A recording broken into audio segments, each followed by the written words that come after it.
Sa Tacurong City, Sultan Kudarat, 3,000 bilao naman ng local delicacy na arroz valenciana. Ay, ang sarap nun. Ang pinagsaluhan ng libo-libong residente at turista.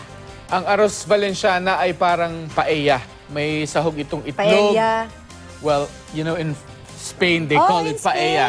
Okay? I didn't know that. It's education for you. It's paella. Paella. Meron tong itlog ng pugo, manok, hipon at atay ng baboy. Meron ding arroz valenciana na ginawa namang yan pizza yan. Ayan, pizza yan. Hindi yan pizza, no? Hindi. Pizza yan. Pagsapit ng alas 12 ng tanghali sa hudyat ng tunog ng kampana, sabay-sabay na kinain ng mga bilao. Sa nakalipas daw na 2 taon, ang simbahan ang nangunguna sa pagsasagawa ng Valenciana Festival. Pero ngayong taon, katuwang na ang lokal na pamahalaan sa pagdiriwang nito.